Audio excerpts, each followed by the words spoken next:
لله إن الحمد لله نحمده ونستعينه ونستغفره ونعوذ بالله من شرور أنفسنا وسيئات أعمالنا من يهده الله فلا مضل له ومن يضلل فلا هادي له وأشهد أن لا إله إلا الله وحده لا شريك له وأشهد أن محمدا عبده ورسوله بلغ الرسالة وأدى الأمانة ونصح الأمة حتى ترك أمته على المحجة البيضاء ليلها كنهارها لا يزيغ عنها إلا هالك فصلوات ربي وسلامه عليه وعلى آله وأصحابه أجمعين. يا أيها الذين آمنوا اتقوا الله حق تقاته ولا تموتن إلا وأنتم مسلمون. يا أيها الناس اتقوا ربكم الذي خلقكم من نفس واحدة وخلق منها زوجها وبث منهما رجالا كثيرا ونساء واتقوا الله الذي تساءلون به والأرحام إن الله كان عليكم رقيبا. يا أيها الذين آمنوا اتقوا الله وقولوا قولا سديدا يصلح لكم أعمالكم ويغفر لكم ذنوبكم ومن يطع الله ورسوله فقد فاز فوزا عظيما. أما بعد فإن أصدق الحديث كتاب الله وخير الهدى هدى محمد صلى الله عليه وسلم وشر الأمور محدثاتها فإن كل محدثة بدعة وكل بدعة ضلالة وكل ضلالة في النار. أيها الناس عباد الله أوصيكم ونفسي بتقوى الله تعالى فلقد فاز المتقون إن للمتقين مفازا. روى الإمام البخاري ومسلم في صحيحيهما من حديث أبي بكرة رضي الله عنه في خطبة رسول الله صلى الله عليه وسلم الذي خطب النبي صلى الله عليه وسلم يوم النهر بمنى فقال عليه الصلاة والسلام إن دماءكم وأموالكم وأعراضكم عليكم حرام كحرمة يومكم هذا في شهركم هذا وفي بلدكم هذا ألا هل بلغت اللهم فاشهد. ويقول العلامة ابن القيم رحمه الله تعالى إن أصل الدين الغيرة فمن لا غيرة له فلا دين له. رب اشرح لي صدري ويسر لي أمري واحلل عقدة من لساني يفقه قولي. أحبابي الكرام, Mtume sallallahu alayhi wasallam aliwahi kuwahutubia masahaba ridwanullahi alayhim khutba ambayo kwamba ilikuwa ni khutba yenye athari kubwa katika vifua vya Waislamu. Ni khutba iliyoacha mafunzo makubwa katika nyoyo za masahaba ridwanullahi alayhim. Ni khutba iliyokamilisha Uislamu kwa ujumla kwa yale maneno aliyoyazungumza alayhi salatu wassalam, akiwaambia Waislamu, inna dima'akum wa amwalakum wa a'radakum alaykum haramun. Enyi Waislamu, fahamuni ya kwamba hakika damu zenu nyinyi Waislamu juu yenu, baina yenu nyinyi kwa nyinyi, wa amwalakum, na mali zenu nyinyi Waislamu, wa a'radakum, na heshima yenu nyinyi Waislamu baina yenu. Hili jambo ni haramu nyinyi Waislamu kuvunjiana, kama vile ilivyokuwa ni haramu au utukufu wa siku hii ya leo katika mwezi huu, katika kisimamo changu hichi ndani ya mji huu. Mtume sallallahu alaihi wasallam katika jumla ya mambo aliyoyabainisha ya kuwa ni haramu juu ya Uislamu ni Muislamu kusimama katika suala la kuivunja heshima ya Muislamu mwenzake. Hili ni jambo ambalo kwamba dini ya Kiislamu imekuja kulikemea makemeo yaliyokuwa makali sana, ya kuwa Muislamu hafai kuthubutu kuivunja heshima ya Muislamu mwenzake kwa namna yoyote ile. Lakini haikusimama kwamba Muislamu hafai kuivunja heshima ya Muislamu mwenzake, bali wewe Muislamu hufai kuyafanya mambo yatakayopelekea kuvunja heshima yako.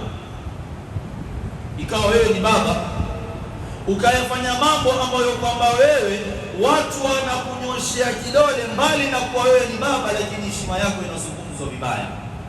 Hili ni jambo ndugu zangu katika imani, Uislamu umekuja kukemea sana, kwa sababu Muislamu ni mtu mtukufu, na ni Muislamu ni mtu ambaye kwamba amepewa daraja kubwa ndani ya dini hii.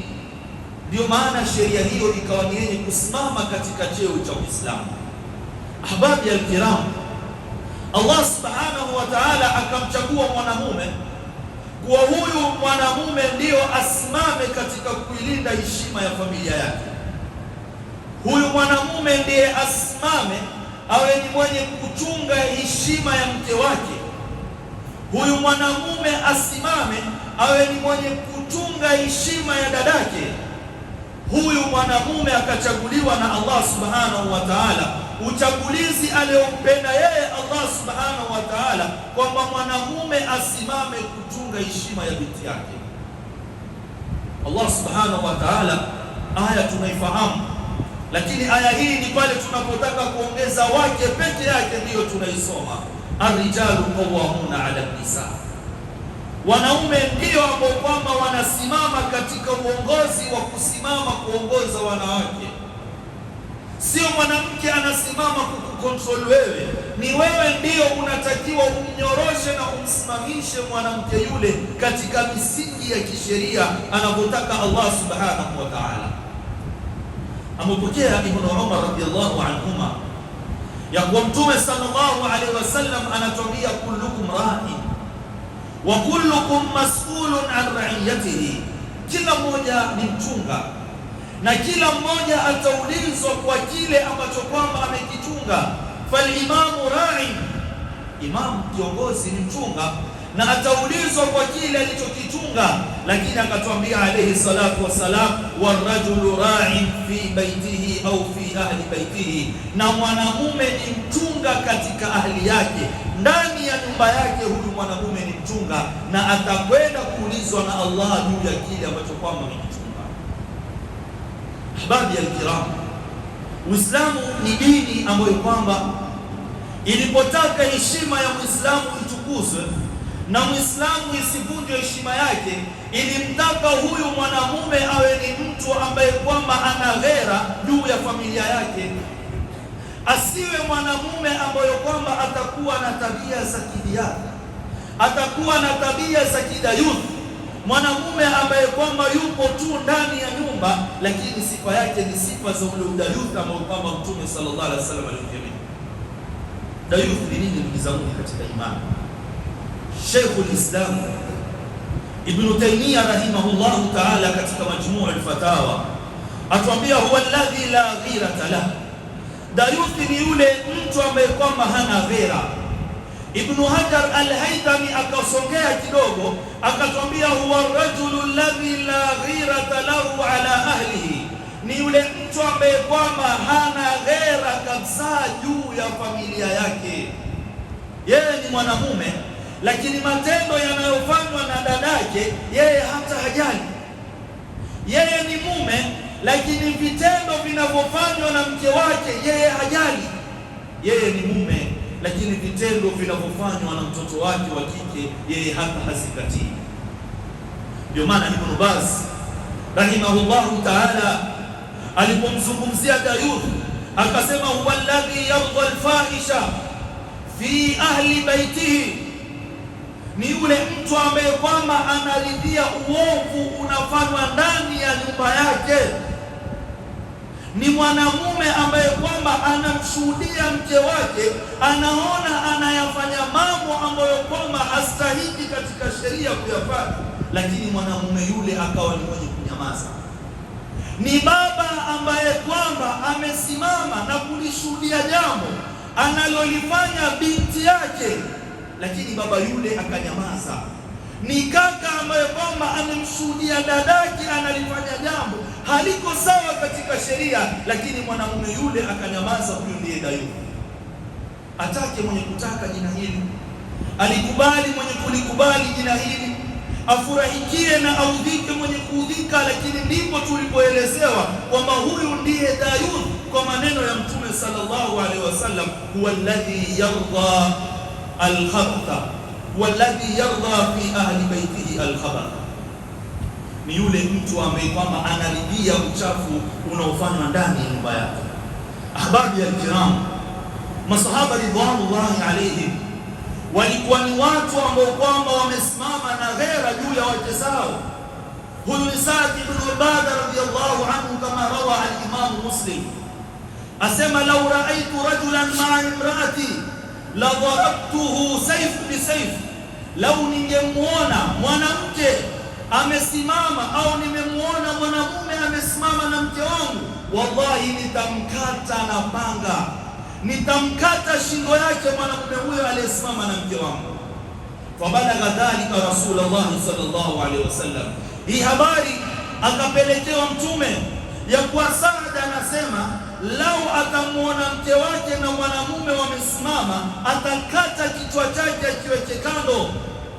Mtume sallallahu alaihi wasallam awaambia masahaba ya kuonesha kuwa Saad ibn Ubada yuko right kwa maneno hayo, akiwaambia la ana akhyaru minhu, mimi nina ghera zaidi hata kumliko Saad, yani mimi naweza fanya makubwa zaidi kuliko anayoyafanya Saad. Wallahu aghyaru minni, na Allah yuko na ghera zaidi kuliko mimi, na ghera ya Allah ni pale alipotuharamishia maovu yaliyodhihirika na yaliyofichika. Ahbabi al-kiram, Ali ibn Abi Talib radhiyallahu anhu, kama rawa al-Imam Ahmad, asema ama tagharun an takhruja nisaukum, hivi nyinyi Waislamu hamuna ghera wakawa wake zenu wanakuwa ni wenye kutoka ovyo ovyo? Faqad balaghani anna nisaukum yakhrujna fil aswaq, hakika zimenifikia habari mimi ya kuwa wake zenu wanakuwa ni wenye kutoka kwenda masokoni, lakini sio kutoka peke yake, wanakuwa ni wenye kugongana na wanaume vikumbu. Ahbabi ya kiram, hawa ndio walikuwa masahaba ridwanullahi alayhim kwa ghera. Ndio maana Ibn al-Qayyim rahimahullahu ta'ala atambia inna asla ad-din al-ghira, inna asla ad-din al-ghira, hakika asili ya dini ni mtu kuwa na ghera. Faman la ghirata lahu fala dina la, yoyote yule atakuwa ni mwanamume na msimamizi ndani ya nyumba yake, hatokuwa na ghera, basi atambue yeye hatokuwa na dini. Ahbabi ya kiram, sote tunakubaliana ni namna gani leo hii madada zetu wa Kiislamu wanapokuwa ni wenye kutoka ovyo ovyo, na hakusimama swala hili la kuwa madada zetu wanatoka ovyo ovyo, isipokuwa imefikia hadi madada zetu wanakuwa ni wenye kujianika hali ya kuwa hawajali. Na la kusikitisha zaidi, sio kwamba hawa wanajianika kutojali, ni kuwa wanaume ndio wanasimama katika kueneza uovu wa wake zao. Ati mwanamume anaingia TikTok live yeye pamoja na mke wake, dayuthi mkubwa huyu, waingia live vipi na mke wako?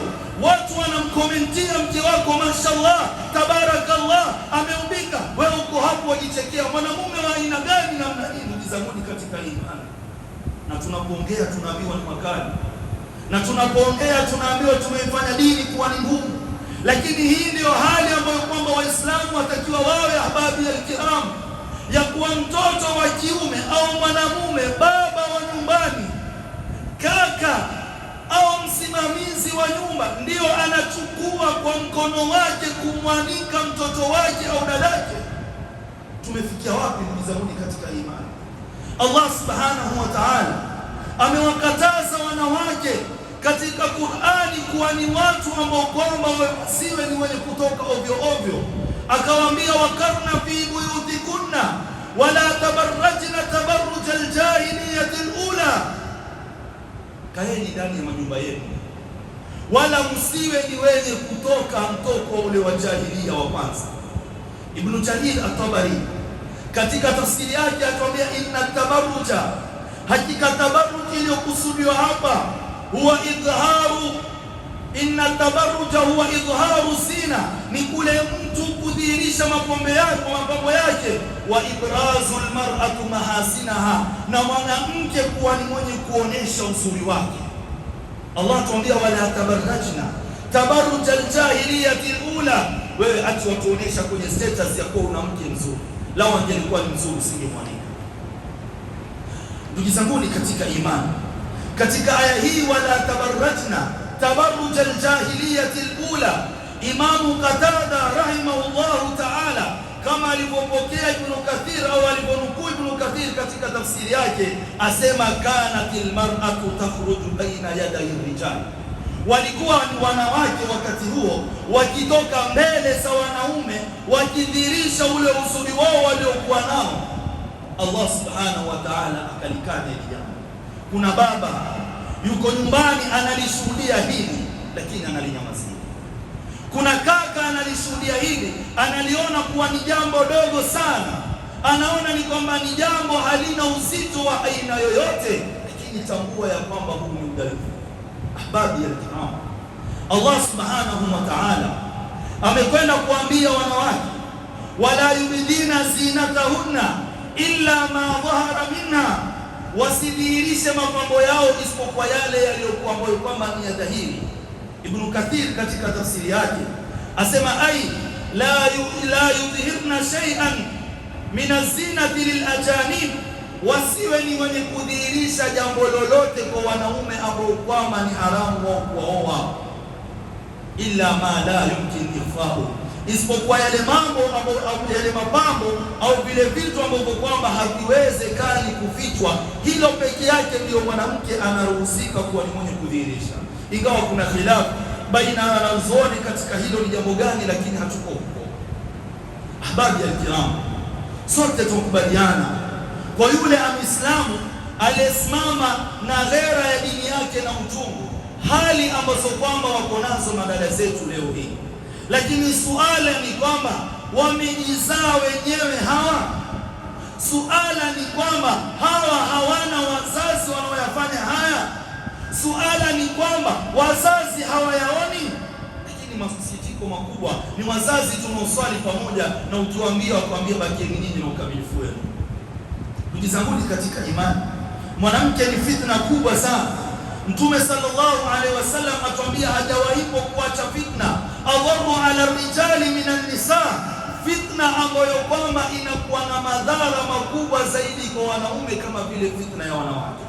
Ndio katika hadithi nyingine akatuambia fataku dunya wattaku nisa fa inna awwala fitnatin li bani israila kanat lin nisa, iogopeni sana dunia na muogope wanawake, kwa sababu fitna kubwa kabisa ambayo kwamba iliyokuwa ya Bani Israili ya kwanza ilikuwa ni kwa wanawake. Wanawake ndiyo sababu ya kuenea maovu, ndugu zangu katika imani. Wanawake ndiyo sababu ya kuenea watoto ambao kwamba ni haramu, ahbabi alkiram. Lakini ikiwa wazazi, ikiwa ndugu watasimama ndani ya nyumba wakawa ni wenye kulikemea hili kisawasawa, haya mambo yatakuwa ni yenye kupungua. Sisi ahbabi alkiram tunasoma hadithi ya Mtume sallallahu alaihi wasallam, man raa minkum munkaran falyughayyirhu biyadihi fa in lam yastati' fa bilisani fa in lam yastati' fa biqalbin wa dhalika adhafu aliman. Sisi tunayasoma maneno ya Mtume sallallahu alaihi wasallam, yoyote ambaye kwamba atakuwa ni mwenye kuona munkar au ni mwenye kukemea munkar ule kupitia mkono wake, yoyote ambaye kwamba atauona munkar huo na akashindwa kuukemea kupitia mkono wake, basi awe ni mwenye kuongea. Hivi baba, umeshindwa kutumia mkono wako, hauwezi kuongea na mtoto wako, mtoto huyo anakula ndani ya nyumba yako. Mtoto huyo anayefanya mambo hayo analala ndani ya nyumba yako. Mtoto huyo, masikitiko zaidi, wewe ndio unatoa fizi yako kumsomesha na unayajua kabisa maovu na machafu na uovu mkubwa anaofanya mtoto wako. E baba, qultu ma sami'tum wastaghfirullah innahu kana ghaffara.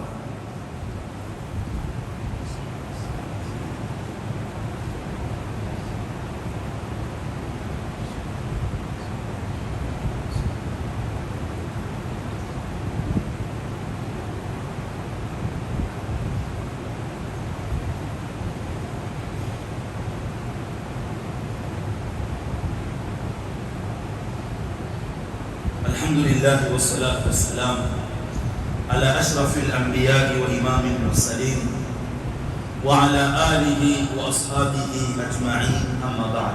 أحبابي الكرام, ni hatari kubwa kwa Muislamu kuwa na sifa hii ya udayufu. Ni jambo ovu mno ndugu zangu katika imani, na ni jambo ambalo kwamba kesho mbele za Allah subhanahu wa ta'ala wengi wetu tutakuwa ni wenye kujuta kwa kuyapuuzia maneno ya Mtume sallallahu alaihi wasallam na matendo yake. Baadhi yetu tunaona kwa sababu ya pumzi alizotupa Allah subhanahu wa ta'ala, tukaona kwa sababu tuko hai tukayadharau na kuyapuuzia maneno haya, na wengine tukaona ni kwa sababu tuyazungumza ili Ijumaa ipite, lakini iko siku watu watasimama mbele za Allah subhanahu wa ta'ala, na kuna watu watahitaji rehema za Allah subhanahu wa ta'ala, lakini rehema hizo hawatakuwa ni wenye kuzipata, kwa sababu ili usipate rehema za Allah subhanahu wa ta'ala ni mpaka Allah subhanahu wa ta'ala akutizame kwa jicho la rehema. Lakini kuna watu ahbabi alkiram hawatotizamwa na Allah subhanahu wa ta'ala waliyadhu billah kwa jicho la rehema. Amepokea Imamu Ahmad fi musnadih min hadithi ibn Umar radiyallahu anhu, asema Mtume alayhi salatu wassalam, thalathatun la yanzuru Allahu ilayhim yawm alqiyama, watu aina tatu Allah subhanahu wa ta'ala hatakuwa ni mwenye kuwatizama watu hawa kwa jicho la huruma siku ya Kiyama. Mtu wa kwanza akasema al-aqu liwalidayhi, ni mtu ambaye kwamba amesimama katika suala la kuwakata wazazi wake. Ahbabi al-kiram, mtu wa pili alayhi salatu wassalam akatwambia wal mar'atu al-mutarajjila ay al-mutashabbihatu birrijal, na mwanamke ambaye kwamba anakuwa ni mwenye kujifananisha na mwanamume. Alayhi salatu wassalam anatubainishia swala hili la kuwa mwanamke ambaye kwamba anasimama katika kujifananisha na mwanamume, wal aks, mwanamume ambaye kwamba anasimama katika kujifananisha na mwanamke. Hawa ni watu ambao kwamba miongoni mwa watu ambao kwamba hawatawazipata au hawatakuwa ni wenye kutizama na Allah subhanahu wa ta'ala siku ya Kiyama. Waliyadhu billah. Nyote mnashuhudia ahbabi al-kiram ni namna gani vijana wa Kiislamu katika mji wetu huu ambaye kwamba anayazungumza maneno haya wanapokuwa ni wenye kujifananisha, wanaume kujifananisha na wanawake, na wakiambiwa wanakuambia ndio njia na tafutia pesa. Lakini masikitiko zaidi ndugu zangu katika imani, sisi ndio tunalia na kukemea tabia ya LGBTQ, lakini tunapowaona wanaume hawa wameposti mambo haya kwenye mtandao, sisi ndio tunakuwa ni wenye kuwasapoti na kuambia keep on going, never give up, mashallah, Allah kubariki, ambariki na nini, na huyu ndio kiongozi wa LGBTQ. Ahbabi al-kiram, hapa Mtume hakuzungumzia masala ya kaumu Lut, asema wal mar'atu al-mutarajjilatu ay al-mutashabbihatu bin nisa al-mutashabbihatu birrijal wal aks. Twayajua na twawajua na twawashabikia ni sisi Waislamu, alafu baadaye yanapomwagika ndio tunasimama ati tunahitaji kurekebisha. Tuyarekebishe vipi wakati sisi si wa kweli? Ahbabi al-kiram, mtu wa tatu aliyezungumziwa na Mtume sallallahu alaihi wasallam akasema wadayuth, na mtu ambaye kwamba ni dayuth.